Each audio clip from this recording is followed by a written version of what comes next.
आदित्य ठाकरे, दिनो मोरिया, सूरज पांचोली, रिया चक्रवर्ती, तत्कालीन पोलीस आयुक्त परमबीर सिंग आणि सचिन वाझे यांना आरोपी केलं जावं अशी मागणी दिशाच्या वडील सतीश सालियन यांनी केली आहे। याबाबत सालियन आणि त्यांचे वकील निलेश ओझा आज मुंबईत पोलीस मुख्यालयात आले होते। तिथे त्यांनी सहआयुक्त गुन्हेच्या लक्ष्मी गौतम यांची भेट घेतली।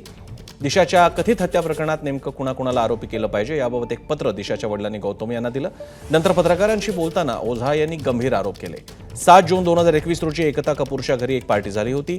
त्या पार्टीत आदित्य ठाकरे, परमबीर सिंग यांनी सुशांत सिंह राजपूत आणि दिशा सालियनची हत्या कशी झाली हे सांगितल्याचा दावा ओझा यांनी केलाय।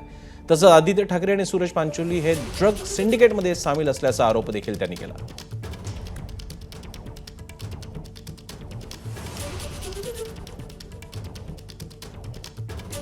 इन्वेस्टिगेशन पेपर की बात कर रहा हूं मैं, नारकोटिक्स कंट्रोल ब्यूरो के इन्वेस्टिगेशन में यह पाया गया आदित्य ठाकरे ड्रग्स के बिजनेस में इन्वॉल्व है।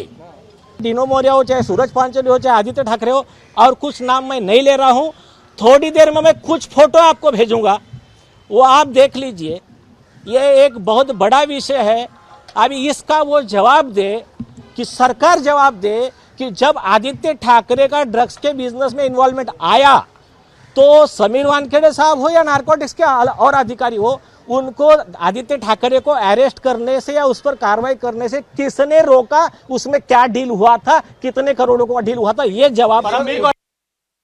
तर आदित्य ठाकरे यांनी जे डिफेन्स घेतला आहे की त्या दिवशी माझे आजोबा वारले होते आणि यातले जे दुसऱ्या आरोपीला मी ओळखत नाही ते दोन्ही डिफेन्स खोटे निघाले। मोबाईल टॉवर लोकेशनवरून पण खोटे निघाले।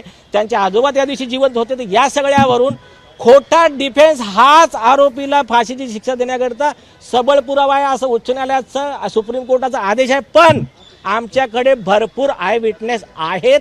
नावं याच्याकरता सांगत नाही की यांनी या केसच्या संदर्भात 10 विटनेस आयदर गायब झाले, कुणाचा आत्महत्या म्हणजे कोणाला ॲक्सिडेंट दाखवला, कुणाची हत्या केली, काय यांनी जे केलं आहे म्हणून आम्ही नाव सांगत नाही आहे। मागे नॅरेटिव्ह झालं की 5 वर्षांनी कशी काय जाग आली त्यांच्या वडिलाला, त्या लोकांना पण उत्तर त्यांच्या अगेन्स्टमध्ये पण कारवाईची मागणी केली आहे। 11 डिसेंबर 2023ला सतीश सालियांचं स्टेटमेंट रेकॉर्ड केलं एसआयटीने। त्या स्टेटमेंटमध्ये त्यांनी सांगितलं की हो, केस रिओपन करा आणि आरोपींवर कारवाई करा। 2 वर्ष आधीच बोललेले आहे।